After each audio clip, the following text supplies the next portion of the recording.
लोगों ने कहा वो टीवी पर मारा जाता है, वो कहता है कि कथा सुनो, कथा का फल मिलेगा। पंडाल में बैठकर 1 मिनट की भी कथा सुनी है और वहां पे स्तुति करी है तो वो सुनेगा। हम नासिक की कथा में पंडाल में पहुंच गए, कथा सुनी, बाबा से प्रार्थना कर, अगर मेरी सोरायसिस की बीमारी समाप्त हो गई तो मैं जहां कथा होगी वहां सुनने के लिए जाऊंगी। नासिक में पहले दिन की कथा में पंडाल में सुनी, दूसरे दिन की सुनी, पंडाल की ही मिट्टी को शरीर पर लगाया, बाबा से विनय करी। आज मैं बाबा को प्रणाम करने आई हूं कि मेरी सोरायसिस की बीमारी जलगांव में मैं आई हूं प्रणाम करने के लिए कि समाप्त हो गई। मैं शिव तत्व को प्रणाम करती हूं। जो डॉक्टर नहीं दे पाए वो मेरे शंभू ने दिया, शिव ने। अब अभी नासिक की कथा कब हुई थी, कितनी तारीख को हुई थी, आप अंदाजा लगाइए। एक पत्रोर है जो नासिक की कथा का भेजा है।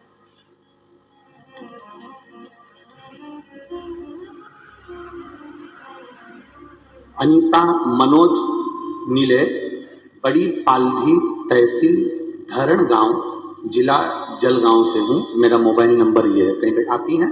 दोनों हाथ खिला दो। बच्चा आया है के साथ में? आप ही हैं? आजा, दौड़ कर आ।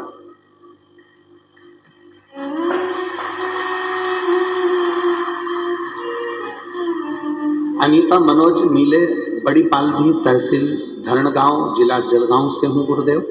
मेरा बड़ा बेटा गौरव मनोज नीले 24 घंटे खांसता था, दमे की इसको बीमारी थी, पंप लेना पड़ता था, दवाइयां लेना पड़ती थी और बचपन से लेकर आज तक उसकी स्थिति में कोई सुधार नहीं आया था। सारे एक्सरे में इसके फेफड़े, इसके हृदय में कमजोर और दमा लेता था, 2 कदम भी चलता था तो थक जाता था, बैठ जाता था। खांसी इतनी करता था कि बचपन से आज तक हम देख देख के परेशान हो गए। सारा इलाज करवा लिया। तब किसी ने कहा नासिक में कथा चल रही है, तुम थोड़ी देर चलो, बैठो। हमने नासिक की कथा में पंडाल में बैठकर कथा सुनी। सबसे बेलपत्र मांगी, नहीं मिली। शिव महापुराण का विराम का दिन था। हमने किसी से कहा भैया बेलपत्र नहीं मिले तो जो फूल चढ़ा है वो दे दो।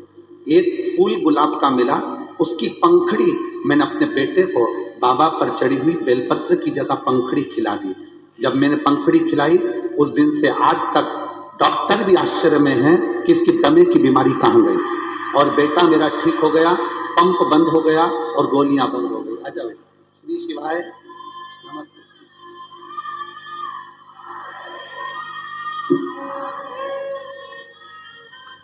अब मत रो, खुश खुश खुश खुश खुश, अब तो ठीक है ना?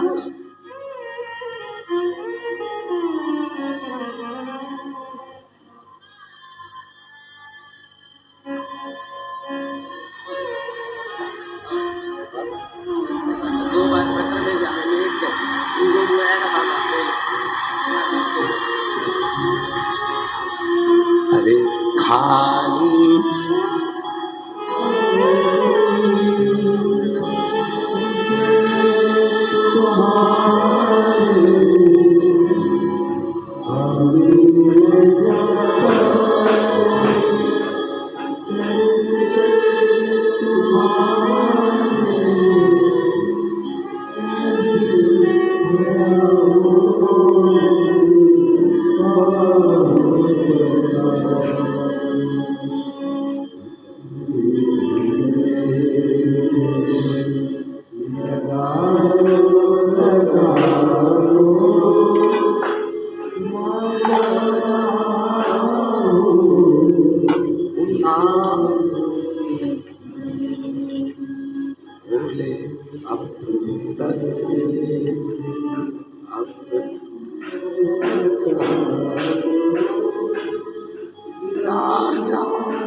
कृपा करता है, तब करता है, कैसे करता है इसका वही जान।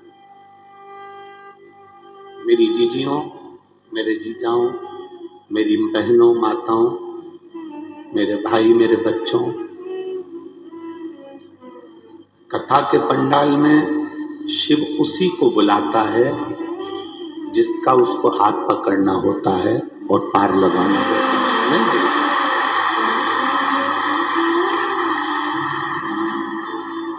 ये पूरी दम लगा लें तो व्यक्ति कथा के पंडाल में नहीं आ सकता। पूरी दम